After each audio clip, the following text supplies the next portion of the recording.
Now, your first alert weather with Chief Meteorologist Brad Travis. Rain and wind, a real problem out there right now. Wet roadways, of course, but could have some isolated power outages temporarily just due to the bouncing the wires and some tree limbs that may fall on the wires. Wind gusts around 45 miles per hour, still possible, but a lot of that wind, the higher end wind, the 55 mile per hour gusts, those are probably going to settle down before midnight. That's when that wind advisory expires, but still some rain. The heaviest rain is by far down to the south, and that's where the severe weather threat is too. Back here to the west near Oklahoma City, this is the second phase of the storm system. That'll move in about 1 o'clock in the morning or so. The severe weather threats down along the Gulf Coast and may include Auburn later on this evening. So if you have students down there, and make sure they're aware of the weather. It's coming in overnight tonight.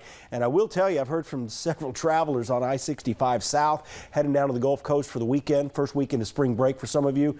It's been a mess just due to the rain, heavy rain all along I-65. It gets worse south of Birmingham. Severe weather threat moves into Georgia and North Florida tomorrow, late morning, early afternoon hours. Around here, it's just rain, probably not as much as what you see depicted here at 6 o'clock, but there will be periods of rain. The initial area of rain will start to settle down, I should say, around 8 o'clock, but then another area of rain may come in after 10 o'clock tonight and definitely by midnight. Once the front gets a little bit closer to the northwest corner of the state, that will enhance the rainfall. The winds shouldn't be too bad by then. East wind around 3 miles an hour, and we can handle that. Some poor visibility, though, with those calm winds tomorrow morning.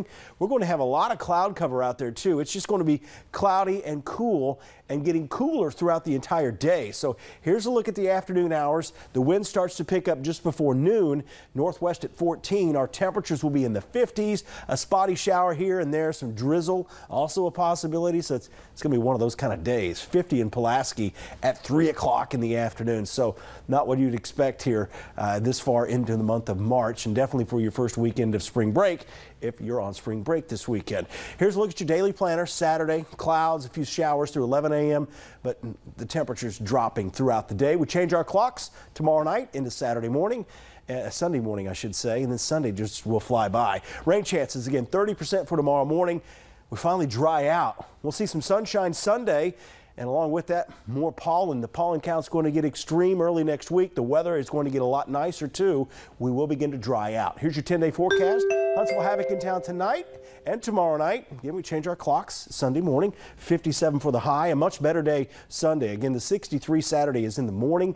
The afternoon will be 53. 63 again Monday, 67 Tuesday.